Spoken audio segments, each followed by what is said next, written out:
Welcome, everybody. Thursday, August 31st. John Aravosis here with the Aravosis Report, here to talk to you about the latest news from Ukraine.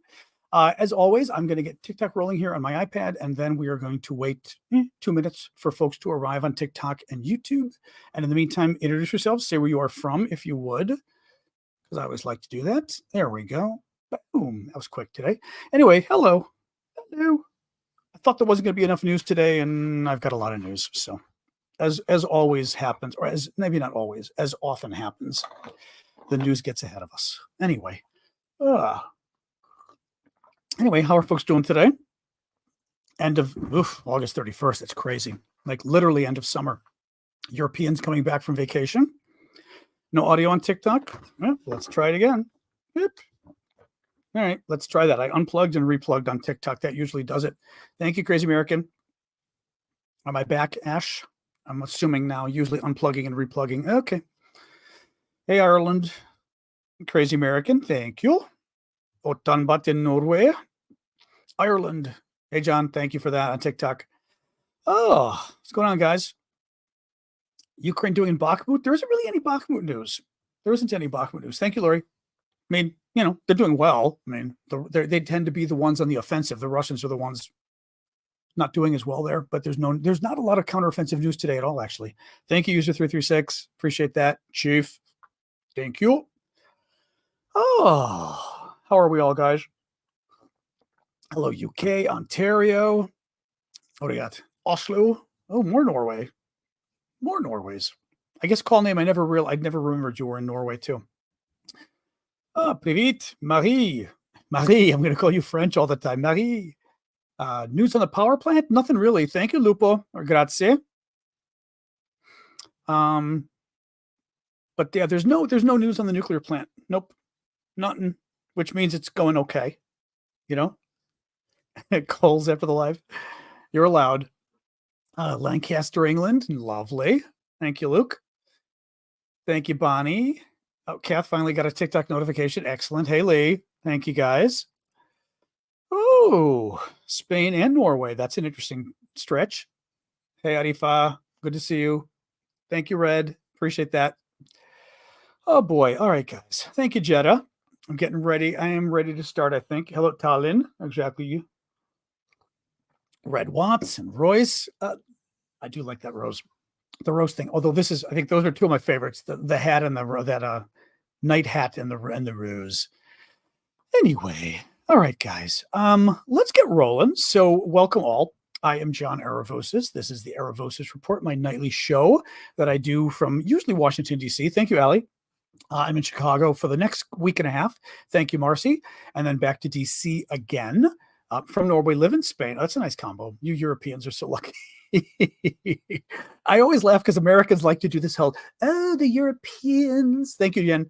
Jen, you know, they spend all of their time on vacation, going to the beach, living in Spain. And we're always like, yeah, and like, you wouldn't do that? My favorite is when Americans like joke or criticize Europeans for having too much vacation time. That's my favorite.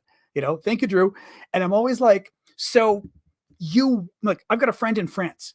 At the time, I think he was 30 years old. He had 9 weeks vacation. I'm like, so you would turn down 9 weeks vacation? Sure. Thank you, Suzanne. I'm jealous as hell. If you want to pay me to go on vacation, I'm like, you got it, baby. You know? I mean, it's ridiculous. But I love when people make fun of them for their vacations. And I'm like, I kind of want their vacation. Thank you, Kevin. 9 weeks at age 30. And of course, paid vacation. Of course. Yeah. Anyway, thank you, Conquerong. All right, guys. Anyway, so the way the show works is I will talk about the latest news, give you guys sort of my sense of why I think it matters. I try to only cover the stories that I think have some import to give you a sense of where the story's going, where the war is going. And then second half of the show, take your guys' questions. As always, and again, hate to always say this, but I do need your gifts to keep the show going because I am doing this full time. And in order to do this full time, thank you, Ava. I've got to be able to pay the bills, and your gifts do that. So thank you on TikTok. Please keep it going, guys. And YouTubers as well. On YouTube, you guys know you can do super chats, super stickers. The super chat questions are a way of asking me a question that I have to answer. And I will get to it as the next thing I talk about. So I will always try to get to questions anyway, even the free ones, of course, guys. But I can't always do that. So I will try. But anyway, let's get rolling here. Thank you, McFadge. Appreciate the galaxy. That's one of my faves, and a very generous gift as well, I would say. All right, guys. Today is day 553 of Vladimir Putin's special 3-day military operation. Interesting coffee talk. Oh yeah, coffee talk. I forgot to tell you. Saturday morning. Thank you, Phoenix. I am going to be having a special show Saturday morning, 11 a.m. Eastern Time, U.S. Thank you, Marcy, for the gift on TikTok, and Ellie, and Street Rat, and McFadge, and Ellie again. Actually, oh no, McFadge shared it, but thank you for sharing the show, McFadge. But Saturday morning, 11 a.m. Eastern, I will be doing a show just for the paid subscribers. So thank you guys, because you're fabulous. So the monthly subscribers, that's TikTok, it's YouTube, Twitch, Discord, Ko-fi, you name it. All of you will be welcome to join us either on TikTok or on Discord. So please do come by. Usually my friend Vlad joins us. Thank you, Vicky, and Happy Beach and DMR, everybody. All right, guys, let's get rolling. So there was a really interesting story today with from the Wall Street Journal that literally I saw 10 minutes before the show started.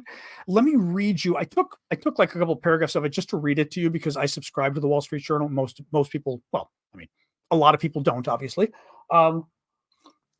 It's good. It's good news about the counteroffensive. And what I like about it is it gives you a little more of the detail of what's going on in the, actually, let me show you on my map really quick. They're going to be talking about the area around here that I've been talking about for a few days now. Robotine, Verbove, all these different towns. But the big Ukrainian counteroffensive here, which is the big Ukrainian push. Lots of battles elsewhere. Big push here. And remember, the big push is to go all the way down to Melitopol and cut the Russian occupation in half, okay? So let me read you a little bit from the article here. Ukrainian forces have penetrated the main Russian defensive line in their country's southeast, raising hopes of a breakthrough that would reinvigorate the slow-moving counteroffensive. Ukrainian paratroopers are fighting through entrenched Russian positions on the edge of the village of Verbove, which I was telling you about. A Ukrainian officer in the area said, Ukrainian forces have also reached the main defensive line to the south of nearby Robotine village. The significance of the advance is that it marks the first time Ukraine has penetrated the main Russian defensive line, an extensive system of minefields, trenches, and anti-tank obstacles covered by artillery. Ukrainian forces are now working to expand the cracks in the line, thank you, Adventure, the line to create a hole large enough for Western-provided armored vehicles to push through with sufficient logistical support. U.S.-supplied cluster bombs are having a significant impact, soldiers said. Ukrainians on the offensive are using the cluster bombs, which release dozens of smaller bomblets and can cause devastation over a broader area than ordinary artillery shells, to target Russian troops running across open ground, either to flee or to provide reinforcements. So that's good. I mean, we've known for a couple days that this is happening, right? But the journal article was interesting because, first of all, they were saying it was an exclusive. So this is a little bit of news, but it gives you a sense of what the Ukrainians are facing, why it matters. It matters because they've, for the first time, gotten through the main defensive lines. Thank you, Nicola. But the one thing to remember is just because they've gotten through the main defensive lines, or some of the main defensive lines, doesn't mean there's literally nothing left for to stop them. Why do you guys keep writing this about my phone? You didn't find my phone. Yeah, goodbye. Well, I have no idea. Like, that's so bizarre. Like, yeah, that one, I don't know. He's crazy. If that one ended up being a real person, let's see, it had to be a troll. But I also don't get like, hi, like, thank you, Leeshaw. I don't get how that's trolling. Sorry for you guys over there. Somebody was trying to claim, I found your phone, John, and I'm like, I don't think so, but thanks. It's kind of weird. Well, you know what? Just block them. Just block them, because I don't know what they're. I mean, obviously, they're just trying to disrupt. Actually, you know what's interesting, by the way? Little bit of Soviet lore here. Marion had told me, my friend Marion Hagler, who joins us a lot on the show. I mean, as one of you guys, but she's a longtime friend of mine.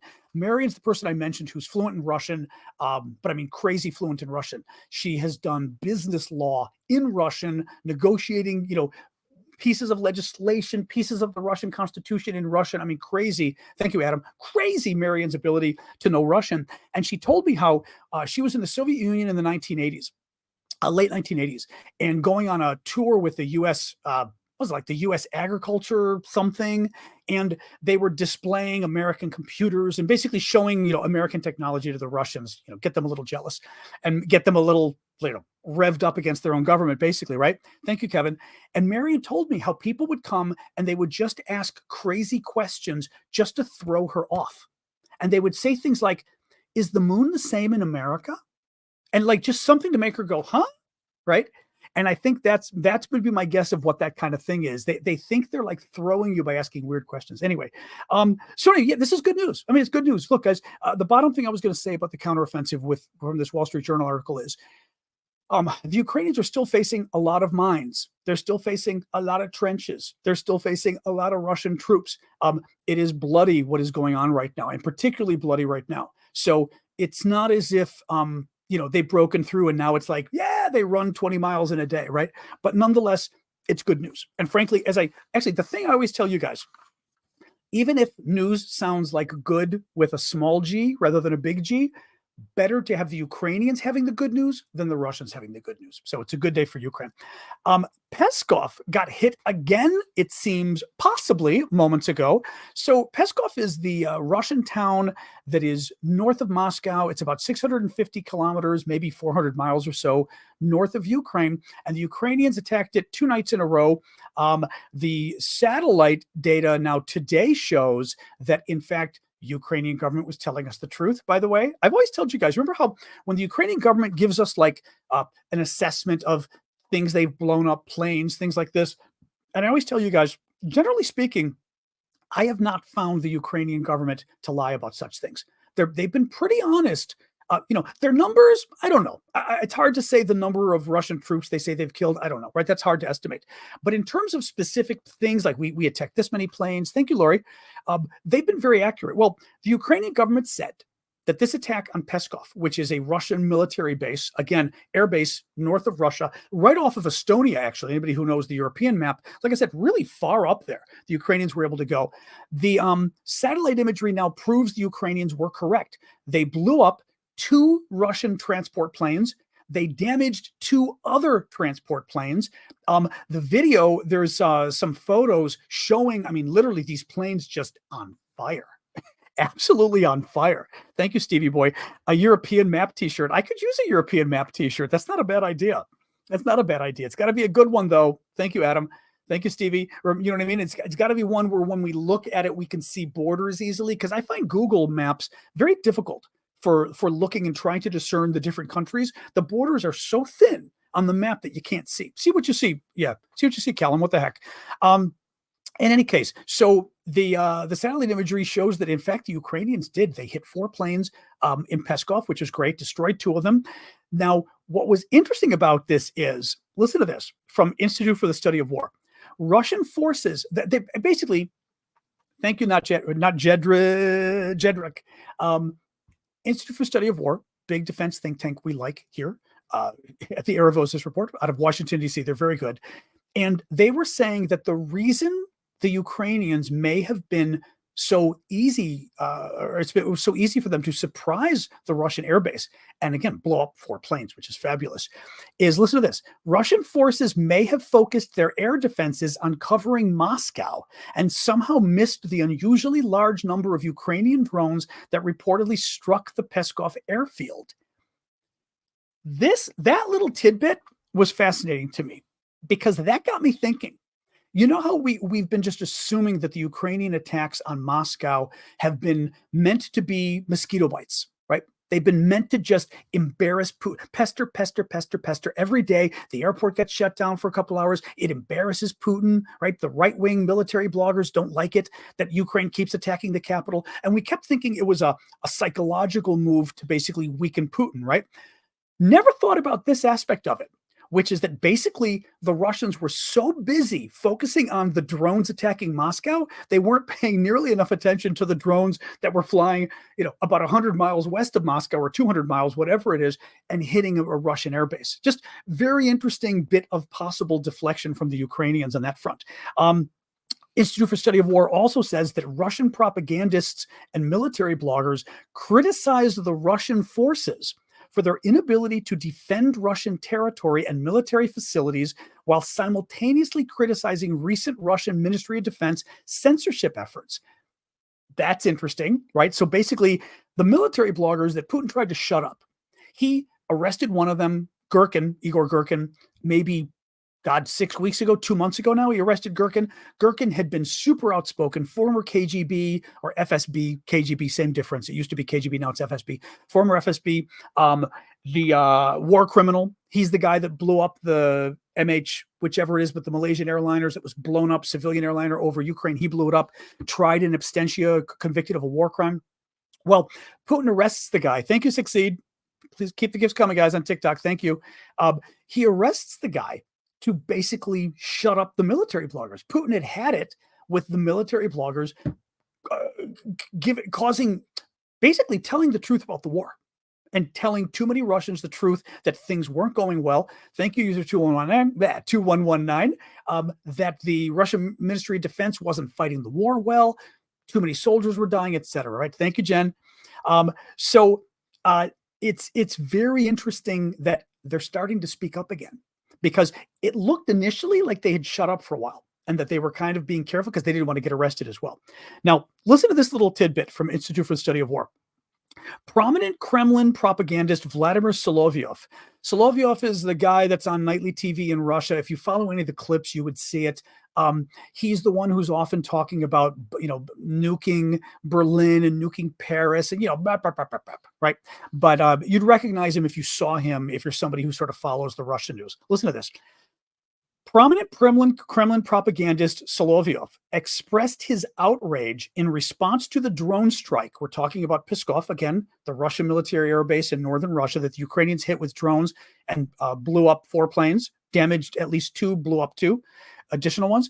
Listen to this. Expressed his outrage in response to the drone strike and criticized Russian elites who are calling on the Kremlin to freeze the war in Ukraine and negotiate to save Russia's economy. I never worked at the CIA. I wish I had worked at the CIA, to be honest. It's, because I think that kind of work is fascinating. I love finding little tidbits of information. Listen to this tidbit, though. Prominent Kremlin propagandist says Russian elites are calling on the Kremlin to freeze the war in Ukraine and negotiate to save Russia's economy. The sanctions are working, folks. I mean, something is going on. If the elites are freaking out, because I didn't know the elites were doing this. If the elites are freaking out, sorry, my nose again, and calling on Putin to basically stop the war. Now, mind you, they're saying stop the war where it is, which means Russia still gets to control a huge chunk of Ukraine, but they want to stop the war in order to save the Russian economy. There's no necessity to save the Russian economy unless the Russian economy is in danger of being lost. The sanctions are putting the Russian economy in danger of being lost. That's really interesting. I think that that is a really interesting admission because it's not something I'd heard about before. Very interesting. All right. I'll do a quick pitch for my work. Quick sip of water too.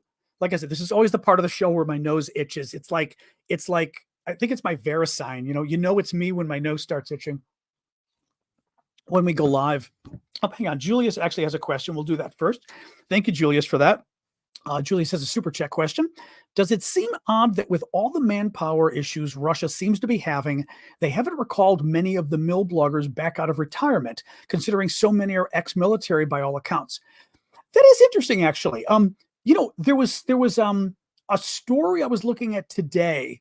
I wasn't going to report it to you guys because it's small, but it was talking about how the eastern provinces of Ukraine that are currently occupied by the Russians, right? So Donetsk and Luhansk, that, Russia declared these part of Russia, but they also declared them like independent republics. Like it's some kind of, whatever, Russia lies. But that they had drafted men in the draft here, and they've drafted a lot of men like in their upper 50s who are also physically unable to fight. They've got true physical problems that make them totally. Thank you. Oh, Jen, I've never seen that one before. Ooh, mic check. Maybe that's a new one. Thank you for that. That I was like moving around going, that's very cool. Thank you for that. Sorry, Jen threw me for a loss on that one. So they've drafted a lot of guys in the East, at least, that um, that are old and infirm and basically should not have been drafted. And they threw them into the war anyway, even though they're so sick they can't fight. That's interesting because you're right. Russia does not want to have to have a draft when it had a draft last year. Thank you, Nick. When it had a draft last year, remember they needed to get 300,000 troops and 1 million Russian men fled for the borders. They're really worried about causing that kind of social unrest. So you'd think, thank you, Pedro, you'd think they would at least call back, some of the patriots, so to speak, especially the guys that they're trying to shut up. Thank you, Pedro and Bonnie. That is interesting. I don't know, Julius. That's really interesting. You're right. How are these guys? I mean, Peskov had military experience. He's former He was an FSB colonel. Why isn't he fighting? Right?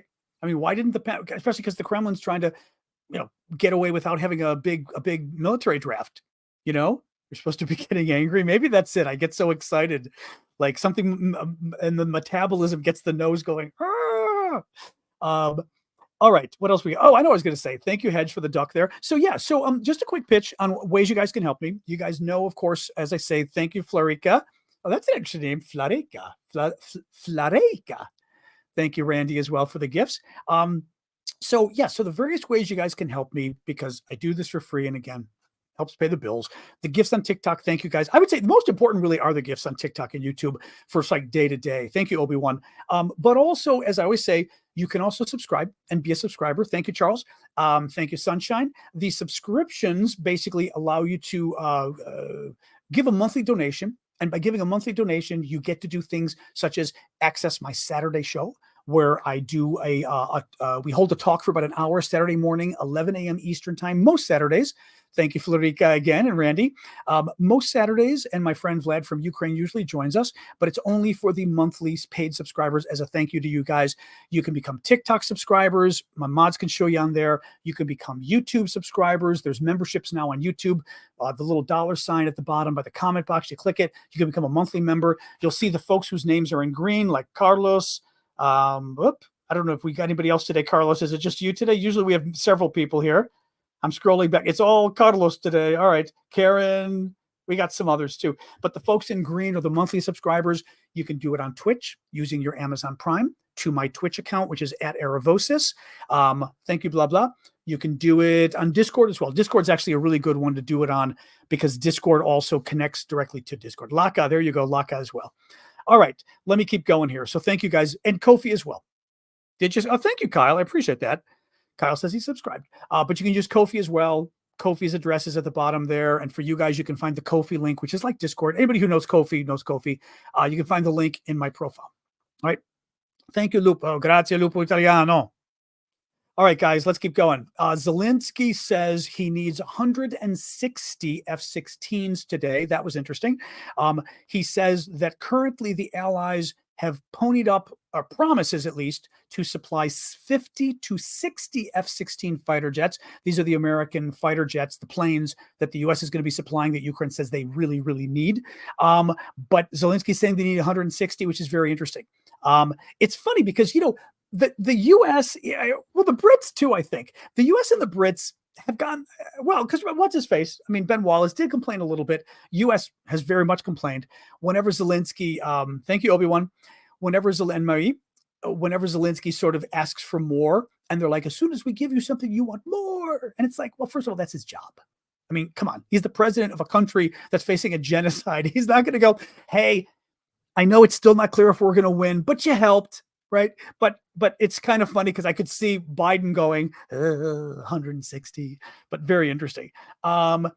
Ukrainian foreign minister had an interesting response to foreign critics of the slow pace of the counteroffensive. Thank you, Bonnie and Lee and Aiden. Listen to this quote from the Ukrainian foreign minister. And again, responding to sources in the West who keep anonymously talking to the press and saying how unhappy they are at how slow the counteroffensive is going and how Ukraine's doing it all wrong, right? Listen to this. He says, criticizing the slow pace of the counteroffensive equals spitting into the face of Ukrainian soldiers who sacrifice their lives every day His name's Dmitry Kuleba or Dmitro Kuleba. I would recommend all critics to shut up, come to Ukraine and try to liberate 1 square centimeter by themselves. I mean, anyway, I thought it was a good, like, boom kind of response. The Kyiv Independent reports that the Lithuanian, this is interesting too, by the way. One of the things folks who have been here for a while know, I like to find, this is why I said, like, I would have loved to work for the CIA. I like to find little bits of information that you kind of put together and make a story. You know what I mean? And actually, I had an internship once in graduate school back back in 1987, I think. Thank you, Don. Or I think 87, 86. And I was working for Zbigniew Brzezinski, who was the former American national security advisor to Jimmy Carter, President Jimmy Carter.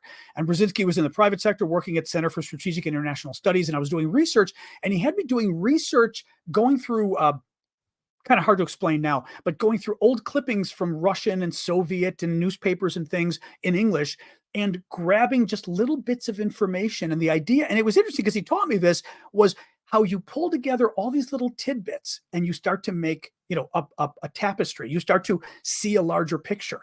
And listen to this, okay? Because this, by the way, this, if you are listening, if you've been listening to me, you will hear my complaints coming out in what the Lithuanian foreign minister said. Listen to this.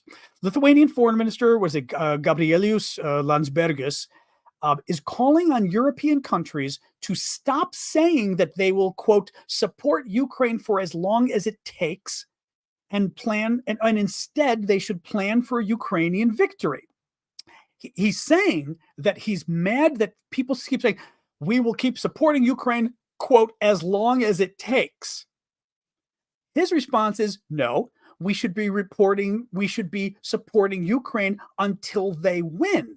Not as long as what takes. It's a cute way of not really committing to victory. He goes on, if we are unable to say this, it is because there are other options in our mind, right?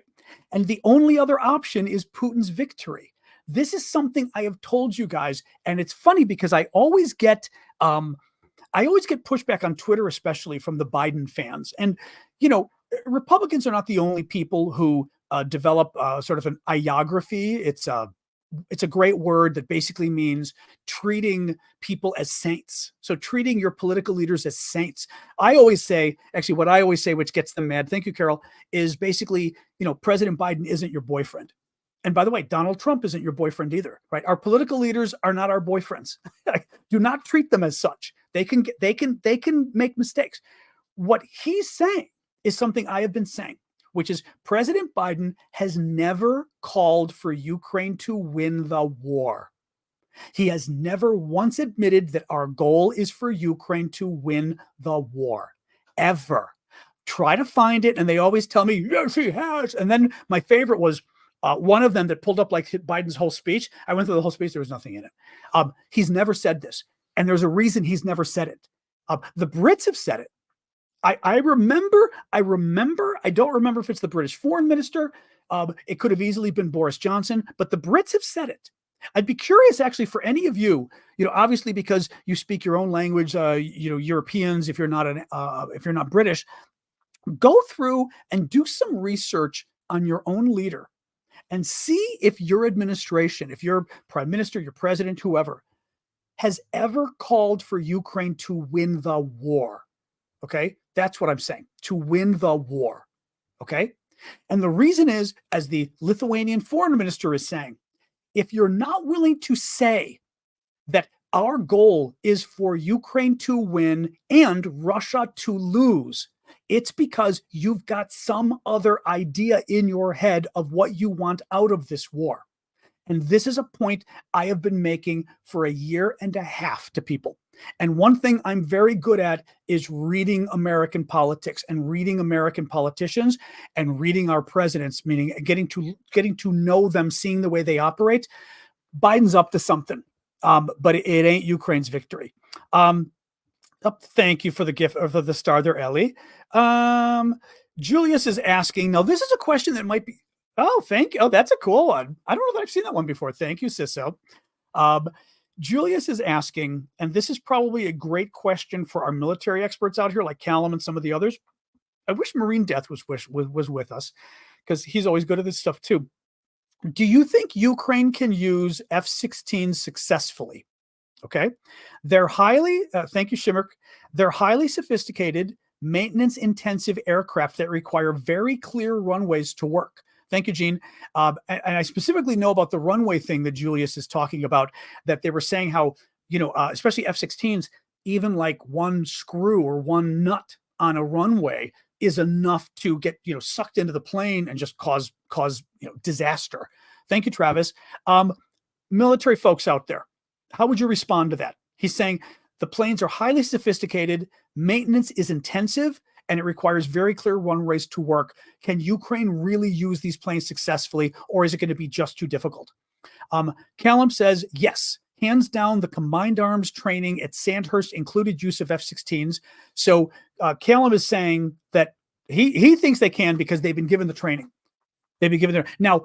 I mean, and the question isn't just combined arms. It's also just, he's saying the planes themselves are just incredibly difficult to use, difficult to keep going, difficult to clean, right? I mean, am I profiting from the war? Well, yeah,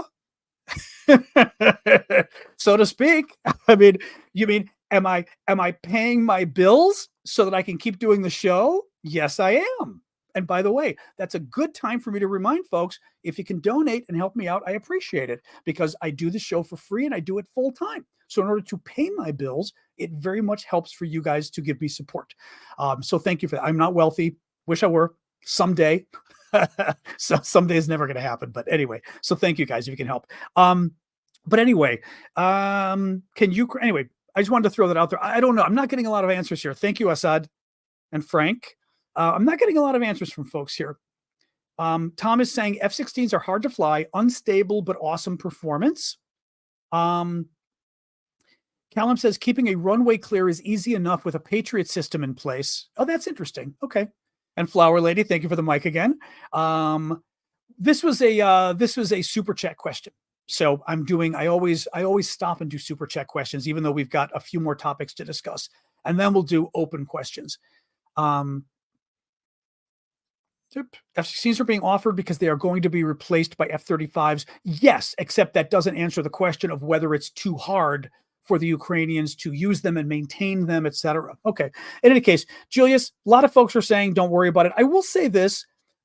Certainly, we underestimate the Ukrainians a lot. So if you're trying to balance, thank you, Danon, can the Ukrainians do this versus can the Ukrainians not?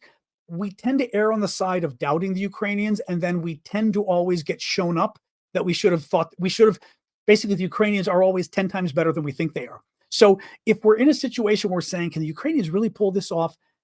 It's going to be hard, but if anybody can, I think they can. And I'm not saying that as a platitude, but I'm saying because they've proven time and again that they've been up to the task, Okay, Otam Bacha said the same thing. It'll be hard work, but I think the Ukrainians are up for it. It will take time, earliest next summer. Tech Boss says, yes, the F-16s can operate in that arena. The Thunderbirds operate out of airports all over the world. And Onskong is saying hello from Mariupol again. Привет. Thank you, Jesse. Jesse just signed up as a new member. I appreciate that, Jesse. Cliff Wolf, you have a question, I'm going to guess, hiding in here. Here it is. Okay, Cliff's question. I may not be able to explain this, but this is a good question for everybody again. Explain why Biden, Milley, and Lloyd Austin, President of the U.S., Chairman of the Joint Chiefs of Staff, which is our top general, uniform general, and Lloyd Austin, who's the Secretary of Defense, so the civilian head of our military, decide which weapons are correct and why ATACMS, Tomahawks, F-18s, even more Patriot systems will make Putin mad and use nuclear weapons. I guess I'm not sure what your question is. I mean, I don't agree with them, right? I have not been able to understand why Biden is so afraid of Putin. And it pisses people off when I say that. Thank you, Trilytic. But it really is. He may not be afraid of Putin, but he fears what Putin will do. Okay?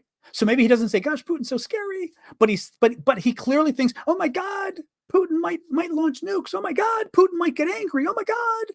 There's way too much, and he says it publicly, frankly, too, which I've had enough of Biden going public and talking about World War III. Oh, we can't go to war with a nuclear country. Well, then I guess we're not going to war with China if they invade Taiwan. Is that what you're saying, Mr. President? Because that's what you said, right? Um, I don't know what it is with Biden. People that I've talked to think it's the chairman of the Joint Chiefs of Staff, our top uniform general, who is putting this idea into Biden's head that this war is so dangerous, anything could happen. I remember reading at the beginning of the war something of Milley saying things can spin out of control in wars when you don't even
go. All right. Yeah, this mic drives me crazy because it's a very the wire attaches in a really it's the blue snowball mic, which I love, but whoever built it's an idiot because the connection in the back is horrific. I may even see about buying a new one for $50. It's worth it if there's a new connection. It's just terrible, absolutely terrible. Video quality, you can't help. That's internet connection or StreamYard. Nothing I can do about those. Are we back, guys? We're back. Thank you. Oh, hey, Daniel. Didn't see you there earlier. All right. So it looks like the guys who did the attack on the Russian airbase at Kursk, Russia, the other day, on Sunday, I believe, that destroyed 4 Russian aircraft were part of the pro-Ukrainian Russian Volunteer Corps. These are the guys who crossed the border earlier this year a couple times from Kharkiv. Remember? Thank you, Tide Rabbit. Remember when they crossed from Kharkiv and they were attacking in Belgorod, the region and also town up here, and they were taking land back and basically liberating small towns from Putin? And they're Russians basically helping Ukrainians. These are the guys who attacked that airport, they are now saying. That's very interesting because we have been wondering for a while now whether these attacks inside Russia that are so far from Ukraine, whether they've been actual Ukrainian attacks or whether they have been Russians operating on behalf of the Ukrainians. So very interesting that they said this. Zelensky said today that Ukraine is now capable of and has carried out a strike on a target with a missile that goes 700 kilometers or 435 miles. Thank you, Callum and Jay. This is a cruise missile that the Ukrainians built themselves. This is not a Western missile. So therefore, it would not be beholden to the Western requirements that the missile not be used to attack in Russia. Thank you, I would block me for the multiple gifts there. But very interesting. It can go 700 kilometers, 435 miles. My favorite little quote, this was on Sky News. My favorite little quote, Sky News throws in. So they say, the missile can go 700 kilometers, the Ukrainians say, and they add Moscow is 675 kilometers from Ukraine. I love that. In other words, they can hit Moscow. Thank you, Tugas. So very interesting. Couple more little stories. Sky News reported that a heavily guarded funeral for neo-Nazi co-founder of the Wagner Group was held today. Just a reminder, the co-founder of the Wagner Group was a Nazi. He had SS tattoos on him. He was a proud Nazi. Putin was happy to have him and his men fight in Ukraine for Russia, the great anti-Nazi war that Putin keeps claiming. Putin was using known Nazis to run his war. And by the way, the Ukrainians need to hit on this point as much as the Americans do. Thank you, Jen, because nobody does. Nobody brings this up, and it drives me crazy.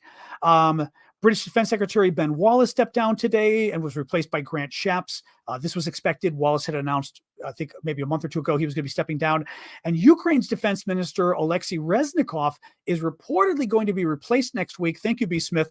He'd been facing a number of scandals over time. He survived a scandal a couple of months ago. I forgot what it was, corruption scandal.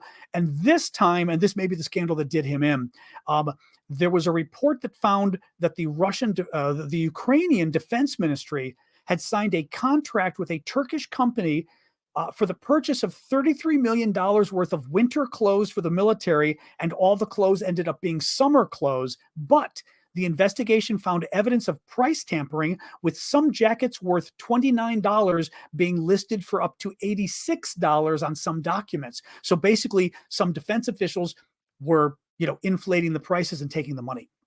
And pretty much, which makes sense, A, Zelensky needs to get corruption under control because you don't want the money wasted. B, he needs to do it to reassure the allies. So I think at that point, I guarantee you, it happened.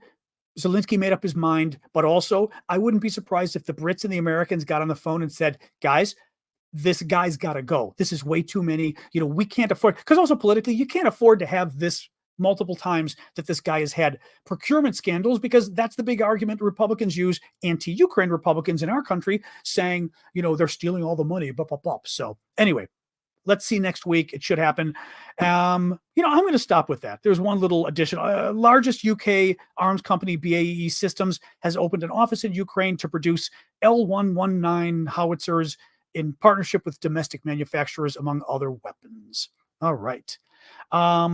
All right, guys. So that is it for the news. I will show you a few of the auction items, as I always do.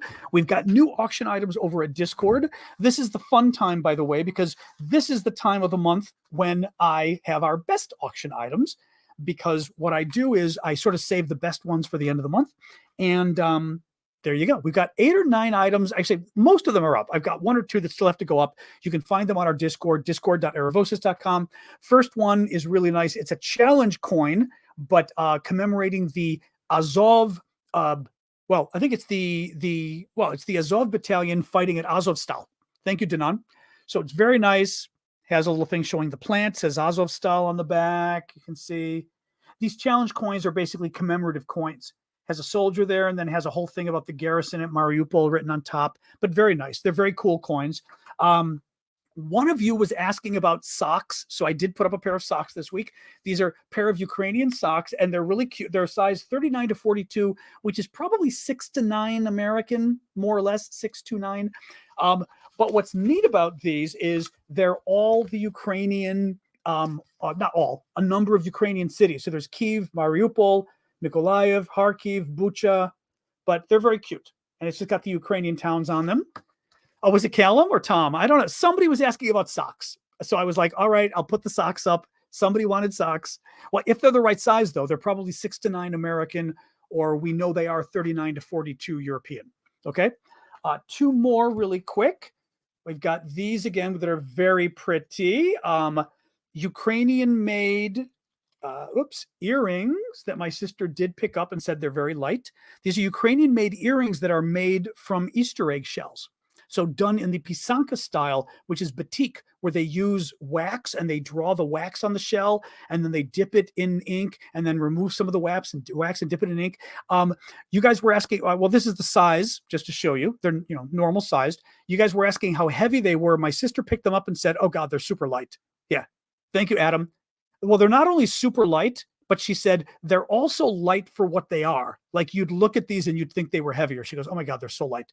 Cannot get on Discord on your phone, Scott. Not sure. Discord can be funky. You want to install the app. First of all, there's a Discord app. That's the first thing. Beyond that, we'd have to help you. We'd have to see if we could help you. Maybe one of the mods, but that's the first thing to do. Try the app. And the final thing I'll show you guys, although you've got the app, you can't even get on Discord. That's a little weird. I mean, search for Aravosis on Discord and you'll find my community. I mean, that's one way to just do it right there. And the final thing is, I have another one of these I'm putting up. This is one of our most popular items for obvious reasons. This is a plaque. You can see it can be hung, but it also has the little thing to stand on a desk. And it is the plaque that is based on the Ukrainian commemorative stamp honoring the sinking of the Moskva. The Moskva is the Russian ship, first day of the war. The Moskva, the Russian warship, goes to Snake Island and tells the Ukrainian troops there, says, surrender. And what do? The Ukrainian troops famously get on the horn and say, Russian warship, go F yourself, right? That's the ship. 6 weeks later in April, so beginning of the war, 6 weeks later, the Ukrainians used their own homemade cruise missile, the Neptune cruise missile, shoot 2 of them and blow up the ship and sink it. So the Ukrainians made a stamp of it. This is the stamp, but it's obviously wood, not the stamp. And this was produced by the Ukrainian government, and they're selling basically these for the wall that are very nice. Now, what I love about this that's especially cool, the soldier is giving he's giving the middle finger to the boat. That's what he's doing. I'll show you guys too. Ukraine has a stamp that has a soldier giving a finger to the boat. I mean, I just love that this is a Ukrainian government stamp giving the finger. I mean, it's just so much of the Ukrainian, mindset. Anyway, very cool. So this is for auction. Very nice. It's like 7 inches by 4 inches or so. Not too big, but big enough. But as I said, it's nice because you can see the color and stuff. It's they're very nice. Anyway, got a lot of other items I'll show you later. But that's it for now. So it's discord.aravosis.com. And for the paying members, there's a special section. And yep, thank you again, Jesse. For our paying members, there's a special VIP section where only the monthly subscribers can access. I keep some things there as a thank you for the monthly subscribers. All right, guys. So let's do questions, etc. What else we got? Let's talk. And the Moskva is no more. That's for sure. Oh God, I'm not even sure. Give Me Food is saying, do you have books, authors you'd recommend for people interested in geopolitics? When I was in undergraduate, meaning my first years of college, first years of university, I remember asking my cousin Mark that because I was like, I've always liked international things. I spoke a number of languages, but I didn't know foreign policy. I said, I really want to learn about it. What do I do? And Mark had said, you know what? Go and read the op-ed page of the papers. Now, this is actually international geopolitics. Yeah. He said, go read the op-ed page. And what he's talking about is the newspapers. And by the way, you've got a lot of newspapers now you can access. But the newspapers, you've got the opinion page of the newspapers. Every day, there are opinion articles written by experts. Some of them are partisan, so you kind of need to, actually, the partisan stuff is good too, because you see what the left thinks, you see what the right thinks, right? And it's very good because you start to learn things. The other thing is read the international section every day of the paper. Again, we've got incredible opportunities nowadays because we've got access to so many papers. Obviously, a lot of them you got to pay for, right? But there's a lot that you can still access. International news is free online now. You need to just read the news. I mean, honestly, that's the most important thing. I don't think it's reading theorists. I think you've got to read a good paper. Callum says like a British one. That's a possibility. But you need to read the news every day. If you can't get a good paper for free, consider subscribing. Most newspapers are $50 a year. If you find the deal, because what I do is I subscribe and then I cancel at the end of the year and I subscribe again because they try to say, oh, you can only do it 1 year and now it's $200. I always say $200, then I'll leave because I'm not paying $200 a year. But for the American papers, it's $50 a year. Typically Wall Street Journal, $50 a year. Excellent paper. Washington Post, excellent paper. New York Times, excellent paper. All of them you can get for $50 a year. One of them, 200. Well, 200 is, they've got to pay their way. I understand that. Thank you, Sean. But anyway, look around, find some good papers, read the international news, and as I said, then read the opinion pieces, and you will learn a lot. So there you go. Guardian is very good. I like the Guardian. The Guardian is very good. The Times, if you can access the Times, isn't the Times behind a paywall though? The Guardian, I think, is not. Yeah, National Enquirer, I would not read, Andy. Thank you. Most newspapers are free in libraries. That's an excellent point I hadn't thought of. Yep, from what Kelly's saying. Right. If you're near a library, go to a library. And actually, okay, if you really want to go crazy, subscribe to The Economist. The Economist is not cheap. British magazine, comes out once a week. Thank you, Sean. Excellent coverage of international affairs. I wrote for them at one point. Thank you. Excellent coverage of international affairs. And also, I would say very accessible coverage of international affairs, meaning, but you got to be into this stuff, but you can read it and understand without being an expert. They write very intelligently, but they don't write it in a way where if you aren't up on the issue, you won't understand, right? But you've got to have a brain because they don't use small words. Times is very in-depth at times. Yeah. Anyway, so, but I would say, I'll stop repeating myself here, but I would worry less about reading theory and things. I think you need to learn the issues and just read about what's going on. And then once you start reading the opinion things, and frankly, once you learn, you'll start having your own opinion too. Christian Science Monitor, excellent paper. Yep. I don't know about the access again, right? But God, just to be able to access these magazines in a library would be huge. Go to the library once a week and read The Economist. That would be huge. Read it cover to cover if you can. It's a lot to read. The problem is The Economist is a little expensive. Unless you're a student, it's a little expensive. Like, it's a lot expensive, actually. So I wouldn't do that.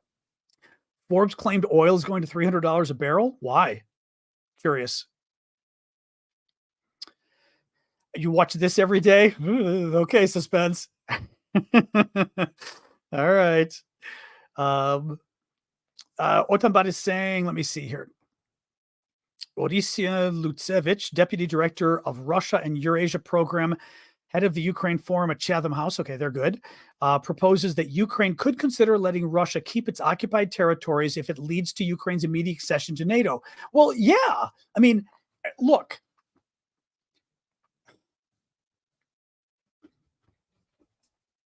Here's the thing.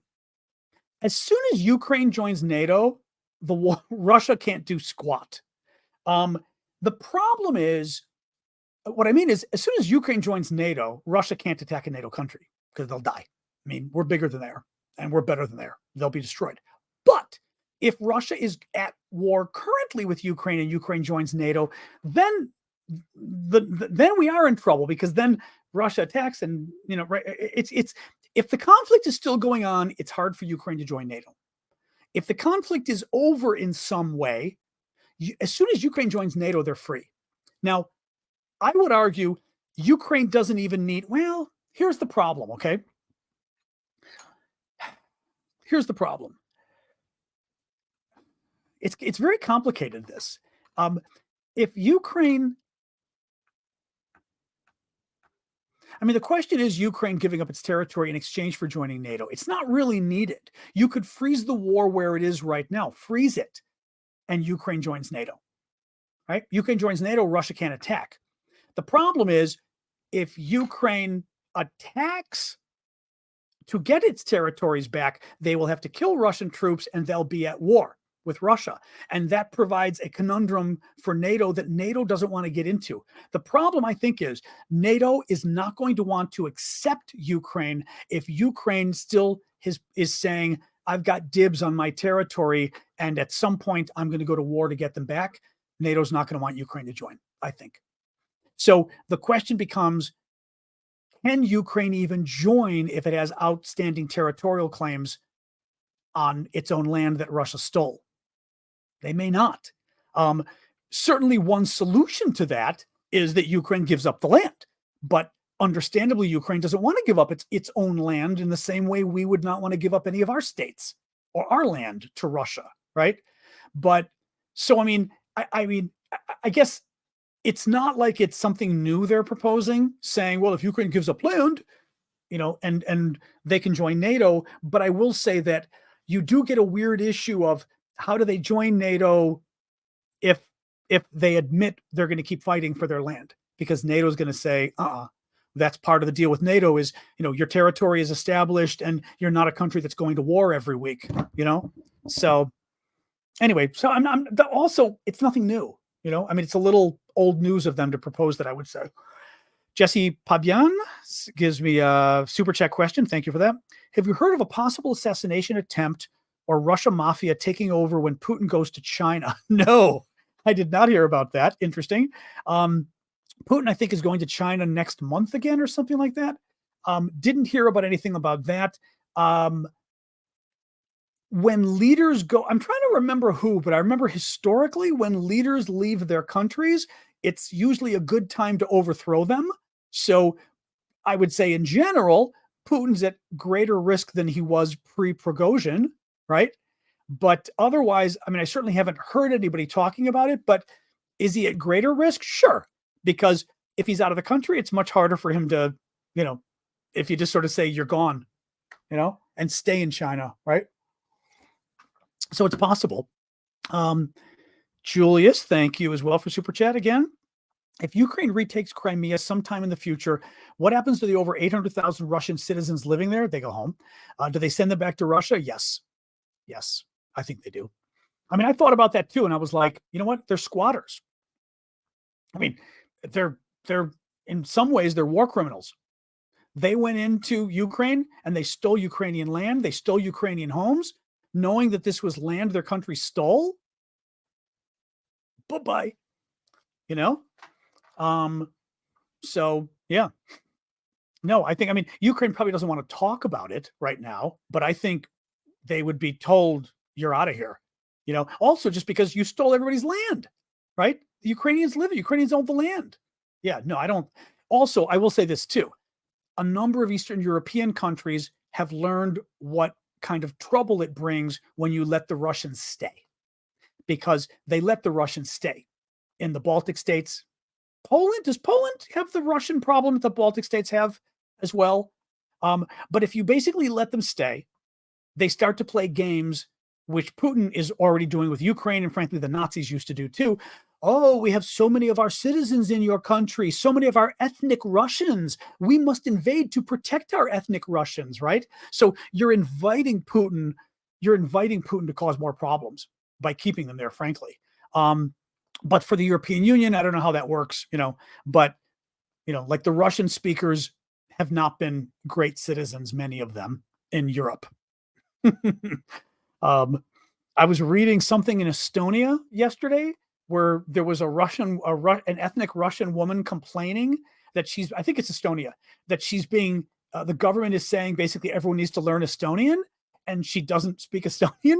And she's like, we speak Russian. Why should I have to learn Estonian just to be an Estonian citizen and to benefit from EU? Because they don't have Estonian passports. They want an Estonian passport because she wants to benefit from the EU and stuff, but she doesn't want to learn Estonian. And they're like, well, if you live in our country, in America, that's a very complicated, or I should say that's a controversial topic. I tend to be more favorable towards people learning the local language. I think it's important. Bryce, I do not feel like a hypocrite because I'm not a Russian living in occupied land. Hey. Bye-bye, right, Bryce. Bryce gets his wings, mods. What else we got, guys? What else we got? Kids born since 2014 Crimea. Too bad. Too bad. There you go. All right. So just going through here. Boom, boom. What else we got, guys? No, just that guy, because he was a jerk. He was being a jerk.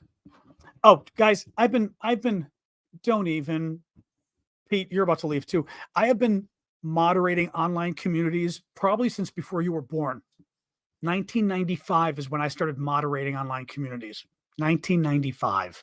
I can smell a troll Somebody who's here just to cause trouble, I can smell from 10 miles away. Literally 1995. Find me anybody you know who's for, God, is it 30 years? Yeah, who for almost 30 years has been managing communities online. I can smell these. Literally, it's like name that tune. I can name that troll usually with one sentence and absolutely with two sentences. Yeah, so please. Oh, definitely back in the AOL days. It was back in the AOL days. Yeah. So yeah, no. That person was a troll. Lots of people disagree. He was a troll. Anyway, what else we got, guys? What else we got? That's going to take forever. Give me food says, once Russia's ejected, how long will it take to safely demine the front lines? Who knows? That's going to be hard. There are, Callum was telling me they find mines in Great Britain still, Callum saying 5 to 10 years. 5 to 10 years is pretty good, actually. Really, Callum? 5 to 10? Wow. Okay. I'm actually surprised reading 5 to 10. That sounds good. Now I will say, Callum actually, you can say yourself, Callum, what your background is if you like, but Callum knows a lot about demining for the military. So when he says 5 to 10 years, that's probably that is a professional estimate or a professional guesstimate of his. So, anyway, what else we got, guys? Found a grenade in a field behind your house. Now, where is that, Dagger? That's crazy. Where was that?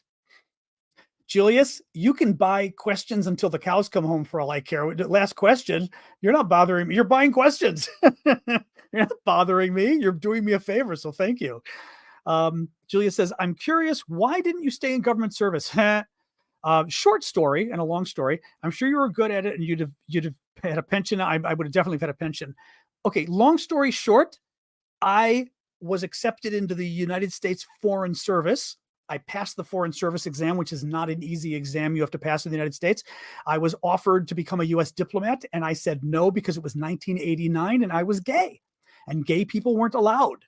And I was terrified I was going to be found out. And back then, you had to worry about those kind of things. Security clearances, they wouldn't give you if they knew. It was crazy stuff. So I turned them down, and I regret it to this day. And again, CIA, obviously, I would have never thought of talking to the CIA. I was gay and I didn't want people to know. I was like, I'm going to go to the CIA and have them put a polygraph and ask me about my sex life, right? So I didn't do it. Yeah. No, it bums me out. I enjoy what I do, but correct. I would have had a pension, and I've done really cool stuff in my life anyway. I've done a lot of cool stuff, but it bums me out because joining the foreign, becoming a diplomat was my dream. And I did it. And I had to say no, Anyway, what do you do? Oh, well, que faire? What do you do? The CIA stuff, though, again, agencies now probably would drive. The problem, too, is like as you get older, I think working for those guys would drive you crazy. If you like working at the UN when I was there, because if you don't have the experience of working in a bureaucratic agency, it'll drive you bonkers. But at the time, it would have been cool. Anyway, thank you, Sunshine, for the hat. Appreciate that. Working for government can be challenging, I would say, especially if you do it, again, if you come in later. Like coming in earlier, at least, first of all, when you come in earlier, you don't have to manage too many staff. You get to learn how it works. When you come in later, thank you, Marie. When you come in later, you're just like going, oh my God, this is insane. And thank you, Bonnie and Sunshine. I don't know if I thanked you guys too on TikTok. You're just like, oh my God, this is crazy. The United Nations was not just the bureaucracy, it was the corruption. And I'm not a corrupt person. And I was going, this is crazy. My boss is asking me to do totally illegal things, illegal under the UN rules. The head of communications at UNDP, her deputy, both asking me to do things completely illegal under UN rules. And I'm sitting there going, that's not no. Like I'm old. I've been working for 40 years now, almost. I don't do stuff I will not do something corrupt. I will not do it. Thank you, Bonnie, for the rose. We're not talking about the United Nations right now. I hate the United Nations, the most corrupt organization I ever had to work at in my life. Will never, ever, ever touch those people again. They don't deserve a dime, let me tell you. Well, I went to the people who you're supposed to report them to. They were mortified, and even they screwed up. I mean, the United Nations does not exist to help you fight corruption. It doesn't work that way. That's why they've had so many sex scandals with children getting abused in Africa and everything. They protect their own. They don't care. UNICEF is horrible. Yes. UNICEF in the country might be fine. UNICEF, like nationally, is horrible. They all are. They all are. Thank you, Gabe. No, what I cannot tell you is how do these organizations do at the local level? I can't tell you. So I don't know how the UN agencies do in their countries that they're helping. I can tell you the headquarters is a bunch of corrupt people that are wasting your money. They are overpaid. They are arrogant. They are there just to make money, and they are corrupt as hell. These people were corrupt as hell. The leadership couldn't care less at UNDP when I was there. Like I said, the head of communications, corrupt as hell. Her deputy, corrupt as hell. Yeah, no, not a dime should be going to these organizations. I'm sorry, but it really shouldn't.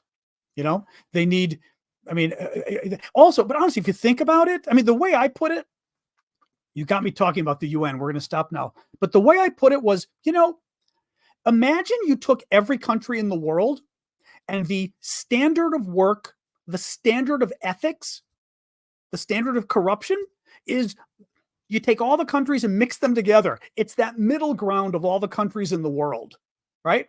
So you get something, right?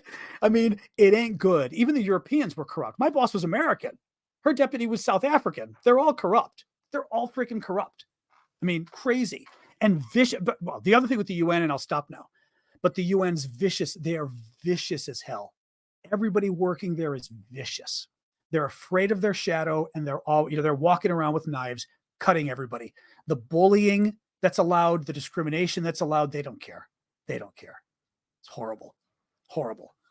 So there you go. Anyway, yeah, no, I never want to deal with those idiots again, other than possibly to write a book someday. Well, if you want to help, I mean, the thing is, you've got to use charities that have a good record, and I'm not sure who that is. But if you want to help, I think also I would say, I think you go to small charities. You know, I'm a bigger fan of small organizations that maybe have more of an impact, you know, because I think the smaller ones are hungrier, so to speak, you know, but it's hard because people think the UN, you know, think UNICEF. I mean, again, UNICEF might be better than the other guys, but their headquarters was a disaster. You know, I wouldn't touch the United Nations. Forget. Yeah, I would find local groups. Yeah. Anyway, enough of that. Enough of that. Oh, yeah. All right, guys. What else? Oh, remember Saturday morning, Doctors Without Borders. You know, I mean, I don't know enough about it, but you know, but Doctors Without Borders is, you know, at least has a good reputation. But remember, Saturday morning, we've got our coffee talk, 11 a.m. Eastern time, Saturday morning for the paid subscribers. So that's the TikTok subscribers, the YouTube, you guys, the green letter YouTube people who are monthly subscribers, the Twitch monthly subscribers, Discord monthly subscribers. What else? I'm forgetting. There's something else I'm forgetting there. But all of you guys are welcome. YouTube comments are open to everyone. Yep. Yeah, of course. So what else we got, guys? What else we got? Otherwise, we can call it quits soon. I do think smaller is better. I think just the smaller ones are more effective and efficient, I suspect. You know, I mean, also because big charities just, you know, they or big organizations, they're paying their staff. I mean, God, they were raising money at the UN when I was there, and they weren't even using it. They were raising money like for the tsunami or whatever the hell it was in Asia. And I was like, are we actually doing anything with that? And they were like, well, you know, we're going to use it for our communications office. And we do communications about the tsunami sometimes. And I was just kind of like, it's like, if we raise money for the tsunami, wouldn't it be good if some of the money goes for the tsunami? They didn't care. No, corrupt as hell, these people. Oh, that's okay, Suspense. You're allowed. It is, and it's a holiday weekend. Memorial Day is this weekend in America, at least, sort of the official end of summer, which is crazy. It's the end of summer. And of course, it's going to be 95 in a few days. The end of summer is going to be hotter than hell. Anyway, guys, all right. Well, I think I'm going to do the wrap up. Labor Day. Let me do the wrap up, and then we'll get rolling here. All right. Let me do the summary of what we covered today. Day 553 of Putin's 3-day special military operation. Okay, Julius has another one. Yeah, I mean, Julius is asking, he says, have you heard rumors that Prigozhin faked his death? So Prigozhin's the guy that tried to overthrow Putin, who it seems Putin blew up in a plane last week. What came out was his men released a video from Prigozhin in Africa. People were saying it looked like it could be Mali, maybe Central African Republic. And Prigozhin was talking about threats against his life and saying, I'm still here. I'm not worried. And it was almost like they were releasing the video in a way to sow some doubt as to whether he was really dead. Everybody I know who sort of saw the video felt that it probably was taken a few days before he died. Partially because if you're Prigozhin and it's a couple days after everyone thinks you're dead, you would do a video that says, surprise, I'm not dead, right? You wouldn't do a video that says, I'm not worried about getting killed. You'd do a video that says, yeah, the SOB tried to kill me and I'm still here. Ha ha ha. Right. Thank you, Jen. And the fact that the video doesn't say that makes me think it's a video that was before he got blown up. But is it possible he faked it? It's possible. I mean, because the Russians do lie about everything. Right. So them saying that the genes are his, the DNA is his, who knows? The video could be AI as well. The only thing is, if the video's AI, why wouldn't you make it a good video? Right? If the video's AI, do a video where he says, I'm alive. Right? I'm alive, keep fighting, right? That's the video you'd do if it was AI or if you were alive, either way, right? But who knows? He did fake his death back then. I mean, I'm just not convinced it's going to go anywhere, but, anyway. Yeah, Putin and Tucker Carlson interview. Tucker wants it. He wants it. All right, guys, let me cover the news a little bit. So I started talking about the Wall Street Journal article, really good article, way too long to talk about. You can go and look at actually YouTube, by the way, the show is always on YouTube afterwards. TikTok doesn't broadcast them afterwards, but on YouTube, a full copy of the show is always sitting there. So go check out my YouTube channel, John Aravosis DC. But anyway, really good Wall Street Journal article. We talked about talking about the Ukrainians penetrating the main Russian line of defenses in the south and what that means and why it's so significant. We then talked about the Peskov airport, a military airport in northern Russia that may be getting hit for the third time tonight. It may also be that the Russian troops at the airport, after getting hit 2 nights in a row, are freaking out and firing at clouds. Nonetheless, Ukrainians were able to show with satellite imagery that they were able to blow up 2 Russian transport planes and damage 2 others, which is great news. Zelensky says he needs 160 F-16s. Only 50 to 60 have been promised so far. Ukraine's foreign minister basically told foreign critics of the slow pace of the counteroffensive to, quote, shut up and try coming to Ukraine and liberating 1 centimeter of land, 1 inch, and see how you do. The Kyiv Independent reported that the Lithuanian foreign minister is calling on European countries to stop saying they will support Ukraine as long as it takes and start saying they will support Ukraine until Ukrainian victory. A Russian guerrilla group has claimed responsibility for a drone attack in Kursk, Russia on Sunday that destroyed and damaged multiple Russian planes. Ukraine is now capable of and has carried out a strike on a target with a missile. That wasn't even English. Ukraine has developed a missile that can go 435 miles or 700 kilometers, and they have already used it. They did not say where. This is one of their own missiles, which means they can use it to attack inside Russia because it doesn't have the restrictions of all the NATO weapons. Sky News reports that a heavily guarded funeral was held today for the neo-Nazi co-founder of the Wagner Group, which shows that Putin, again, has no problem using Nazis.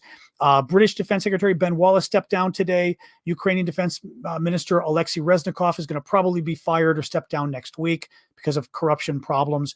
And Britain's largest arms company, BAE Systems, has opened an office in Ukraine to produce howitzers and other military equipment along with the Ukrainians. All right, guys, thank you for joining us. I'm going to call it quits so we can go inside and figure out dinner with Mom. And then I'll see you all tomorrow night, 6 o'clock Eastern time, US. Otherwise, check out my TikTok. I'm always doing I did one video already. I may do another video tonight. We'll see. Do some during the day. And like I said, join me Saturday morning. All the monthly subscribers, Saturday morning, either on TikTok, 11 a.m. Eastern. Thank you, Super Hornet. Or on Discord. On Discord, you'd go to the whatever it's called, weekly VIP show, something like that. It's called it's our. You'll see it in the VIP section called Weekly Show, something like that. Thank you, Danan. All right, guys. So have a good night. Thank you for the gifts. Thank you, mods, as always. And thank you all for joining us. Nice of you to come here tonight. All right. All right. And bye, trolls. Exactly. Bye, trolls. Make sure I didn't miss anybody. I did not miss anybody. Good. Okay. All right, guys. Have a good night. Okay. See ya. Boom.